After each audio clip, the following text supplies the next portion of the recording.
सास बहू का लिव इन रिलेशन। नेहा खुले विचारों वाली लड़की थी। अरे नेहा, क्या दिन में सोती है? ससुराल में ऐसा नहीं चलेगा, वहां तो काम करना पड़ेगा। काम जितना काम होगा कर लूंगी माँ, पर अगर कोई ये कहे कि सारा आराम छोड़कर सिर्फ काम ही करना है तो ना भी ना, मुझे नहीं करनी शादी। अरे कैसी बात कर रही हो? अच्छा चलो जाकर नहा लो, मैं नाश्ता लगा देती हूँ, फिर तुम्हें कॉलेज भी तो जाना है। नेहा कॉलेज के लिए निकल जाती है। वो सोचने लगती है कि ससुराल में वो कैसे मैनेज करेगी। क्या हुआ नेहा, परेशान लग रही हो? अरे यार, तू तो मुझे जानती है ना, मुझे अपनी लाइफ बिल्कुल परफेक्ट चाहिए, लेकिन लग नहीं रहा लोग मानेंगे। यार कहीं मेरी शादी ऐसे घर ना हो जाए जहां मेरी जिंदगी ही नरक हो जाए। अरे मैंने ना कल एक इंग्लिश फिल्म देखी थी, उसमें भी कुछ ऐसी ही समस्या थी हीरोइन की। अच्छा, तो फिर क्या किया उसने? उसने तो अपने होने वाले पति से साफ साफ कह दिया कि वो पहले उसके घर कुछ दिन तक बिना शादी के रह कर देखेगी, और अगर ठीक लगा तो ठीक, वरना तेरे मेरे रास्ते अलग। अरे हाँ यार, ये तो बिल्कुल सही आइडिया दे रही है तू मुझे। चल मैं तो चली, थैंक्स यार, तूने मेरी प्रॉब्लम सॉल्व कर दी। ये बोलकर नेहा खुशी खुशी वहां से निकल जाती है, लेकिन पीछे से उसकी सहेली कहती है, अरे नेहा, नहीं नहीं, कुछ नहीं सुनना मुझे। ये बोलकर वो वहां से चली जाती है। हे भगवान, पूरी बात सुने बिना ही चली गई। अरे वो तो विदेशी फिल्म थी, वहां सब चलता है, लेकिन ये तो भारत है, सभ्यता और संस्कारों वाला देश, जहां शादी से पहले लड़की को ससुराल में नहीं रखा जाता। खैर, नेहा मस्त होकर घर आती है। नेहा, कल तुझे लड़के वाले देखने आने वाले हैं, और हाँ, इस बार कोई बहाना नहीं चलेगा। हाँ हाँ, आने दो आने दो, मैं तैयार हूँ शादी के लिए। अगले दिन लड़के वाले आते हैं, जहां लड़का कहता है, मुझे अकेले में लड़की से कुछ पूछना है। हाँ हाँ, क्यों नहीं बेटा, जाओ नेहा, घर तो दिखा दो इन्हें। नेहा भी खुश हो जाती है कि उसे मौका मिल गया है लड़के से अपनी शर्त रखने का। देखो, मुझे ना शादी से बहुत डर लगता है, पता नहीं कैसी लड़की आए, तालमेल बना पाए कि नहीं मेरे परिवार से। मैंने कई घरों में रोज का क्लेश होते देखा है। तुमने तो मेरे दिल की बात कर दी। मैं भी यही सोच रही थी कि भाई सास तो अच्छी होनी चाहिए, पति सपोर्ट करे ना करे, रहना तो पूरे दिन सास के साथ है। लेकिन मेरे पास ना इसके लिए एक बहुत अच्छा आइडिया है। अच्छा, कैसा आइडिया?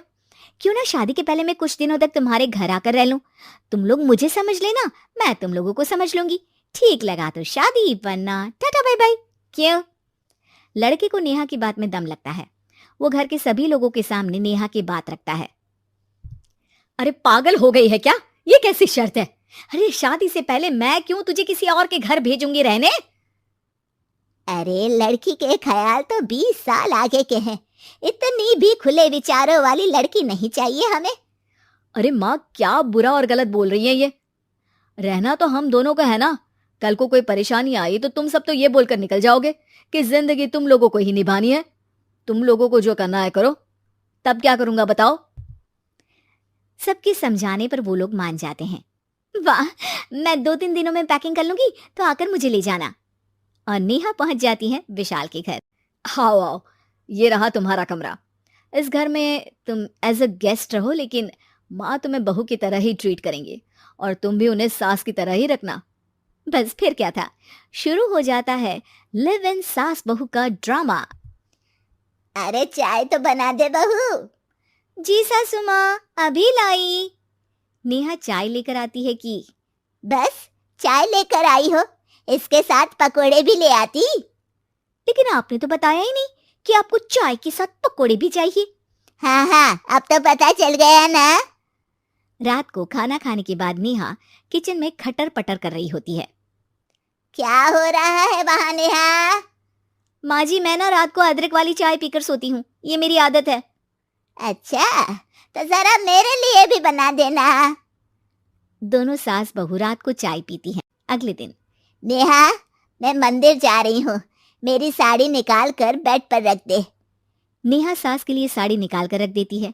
वो देखती है कि उसके आने के बाद से सास ने घर का कोई भी काम करना छोड़ दिया है। यार मैं क्या करूं? ऐसा ससुराल तो मुझे नहीं चाहिए था जिसमें मैं ही सारा काम करूं। मैं तो ऐसा घर चाहती हूँ जहां सास और बहू दोनों मिलकर किचन में काम करें।